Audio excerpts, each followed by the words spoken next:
Hello friends, जय Hind. Welcome to विदित education. आज हम बात करने वाले हैं महाराष्ट्र एमबीए सीईटी की। इसका एग्जाम पैटर्न कैसा होता है, कंप्लीट सिलेबस क्या है और इसमें एनरोल कैसे करना है और इसको क्रैक कैसे करना है। We are here to help you out. This is our contact number, you can directly contact on this number. और गूगल फॉर्म के एक डिस्क्रिप्शन में गूगल फॉर्म का डिस्क्रिप्शन दे रखा है, you can fill that form and we will contact you soon. तो चलिए स्टार्ट करते हैं कि इसका सबसे पहले तो सिलेबस और पैटर्न क्या है।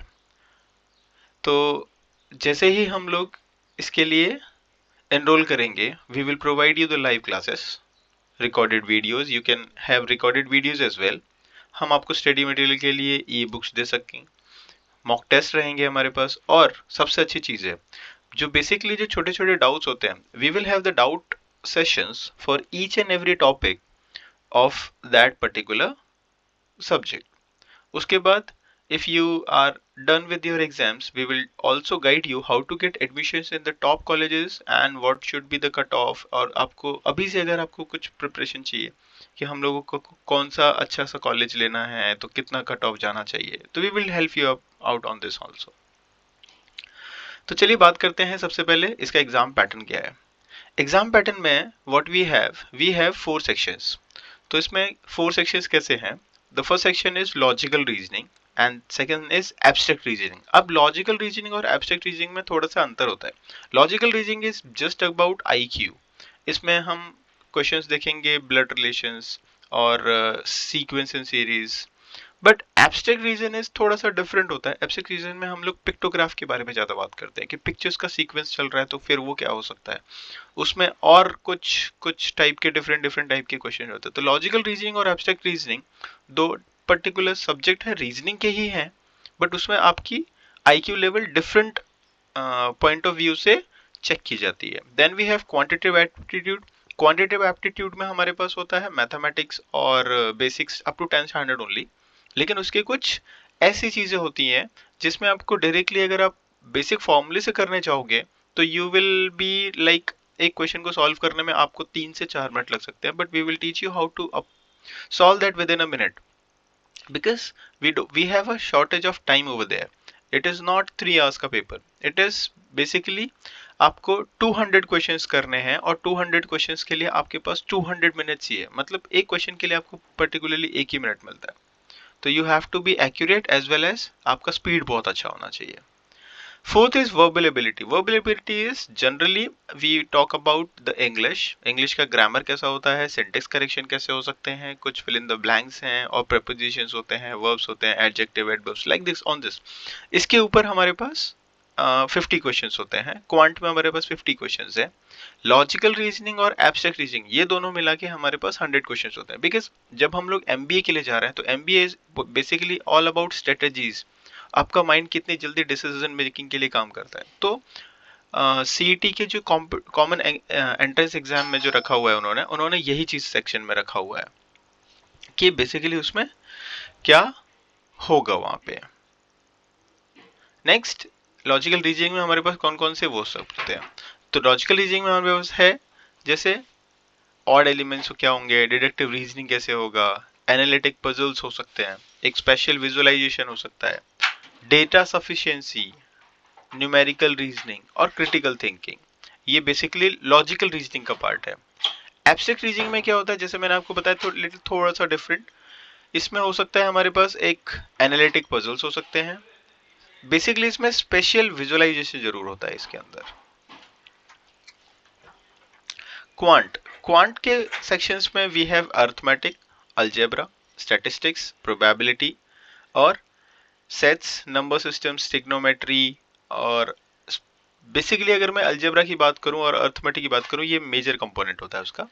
बाकी सब चीजें बहुत छोटे में आती हैं। अर्थमेटिक और अलजेब्रा में हमारे पास ratio, proportion, fractions, percentage, profit loss, compound interest and speed in time, upstream downstream का स्पीड, ये सब चीजें होती है। Next we have English. English के अंदर वी हैव वही पैराग्राफ फॉर्मिंग हो सकता है, रीडिंग में आपको रीडिंग कॉम्प्रिहेंशन में आपको दे सकता है कुछ वर्ड्स के कुछ मीनिंग आपको वहां से निकालने के लिए, या वो पूछेगा। उसके बाद हमारे पास ग्रामर सेक्शन आता है। ग्रामर सेक्शन में we have correction sentence completion में, प्रपोजिशंस के लिए हो सकता है, नाउन के लिए हो सकता है, वर्ब एडवर्ब के लिए हो सकता है, एंड देन वोकैब और सेंटेंस करेक्शन। वोकैब के लिए वी विल हैव पर्टिकुलर एक बुकलेट है, then daily you have to practise so that आपकी वोकैब बहुत अच्छी हो जाएगी। How to crack all these sections, we will definitely help you out in cracking all the sections, and उसके लिए आपको भी कुछ ना कुछ डेली आपको मेहनत करनी पड़ेगी। तो हमने कुछ पॉइंटर्स बनाए हैं, if you will follow this you will definitely solve each and every section with ease. So सबसे पहले आपको सिलेबस को समझना है कि what is to be studied और क्या नहीं पढ़ना है। बिकॉज कैसा होता है, अगर मुझे सिलेबस नहीं पता है तो मैं पता नहीं कुछ भी पढ़ता चला जाता हूँ कि ये भी आ सकता है, ये भी आ सकता है, ये भी आ सकता है, ये भी आ सकता है, और उसमें हमारा टाइम वेस्ट बहुत हो जाता है। एंड अगर हम बात करें कि सितंबर से लेके हमारे पास अगर मार्च तक का टाइम है, तो नाउ वी हैव ऑलमोस्ट सितंबर, अक्टूबर, नवंबर, दिसंबर, जनवरी, फरवरी, 6 to 7 मंथ्स का टाइम है। 6 to 7 मंथ्स के टाइम में if you will study each and everything one से फर्स्ट से लेके 12th स्टैंडर्ड तक का, then it is going to be like you have to be very selective with the topics. फिर आपको फंडामेंटल समझना है। फंडामेंटल्स तो आपने अच्छे होंगे ही आपके, बट आपको और थोड़ा सा ब्रशअप करना होता है, बस उसको प्रैक्टिस करना है कंसिस्टेंटली। जब डेली आप लाइव क्लासेस में यहाँ पे उसको प्रैक्टिस करोगे तो you will be confident enough कि हाँ अब मेरे से वो इजीली सेक्शन हो जाएगा। फिर वैरायटी ऑफ क्वेश्चंस कैसे होंगे, हम आपको सबसे पहले क्वेश्चंस भी करवाएंगे कि वैरायटी ऑफ क्वेश्चंस क्या हो सकता है, कि एक ही टॉपिक पे कितने डिफरेंट टाइप के क्वेश्चंस हो सकते हैं। Then we have practice section wise, वो तो रहेगा ही रहेगा। सबसे पहले हम आपको इसके साथ साथ टाइम टाइम मैनेजमेंट बहुत जरूरी है, बिकॉज 200 क्वेश्चन है और 200 का ही मिनट है हमारे पास, तो हम लोग 1 मिनट से ज्यादा एक क्वेश्चन को नहीं दे सकते। देन अगर आपको अपने कॉम्पिटिटर से थोड़ा सा आगे निकलना है तो यू हैव टू बी थोड़ा सा इनपुट आपको भी देना पड़ेगा, तो उसमें स्पीड और एक्यूरेसी वो आपके ऊपर डिपेंड करती है।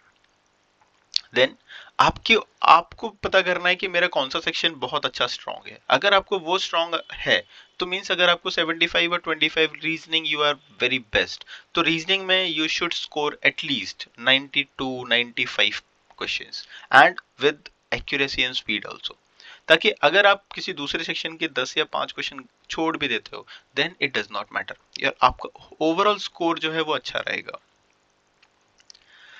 उसके बाद सबसे पहले क्वांट में अगर आपको देखना है तो क्वांट में आपको सबसे पहले ये देखना पड़ेगा कि प्रीवियस ईयर के क्वेश्चंस किस टाइप के थे, उसी टाइप के क्वेश्चंस पूछे जाते हैं बेसिकली, और उनको सॉल्व करने का मेन टेक्निक क्या है। जितना फास्ट आप सॉल्व करोगे उतना ही आपका रिजल्ट भी अच्छा आएगा। रीडिंग कॉम्प्रिहेंशन के लिए तो आपको हम गाइड करेंगे ही करेंगे। तो friends, this is all about the syllabus and exam pattern, paper pattern, and how we can help you out. We will talk about this more in the second part, and सबसे पहले तो आप इस number पे call करके आप हमसे जो भी आपकी क्वेरीज है और आप लाइव डेमो क्लास के लिए एनरोल कर सकते हो अपने आप को, एंड एक गूगल फॉर्म है वो प्लीज फिल कीजिएगा so that if you are not able to contact you us, we will definitely contact you. चलिए फ्रेंड्स, मिलते हैं नेक्स्ट पार्ट में and start preparing for your MBA CET. We are here to help you out. चलिए, thank you.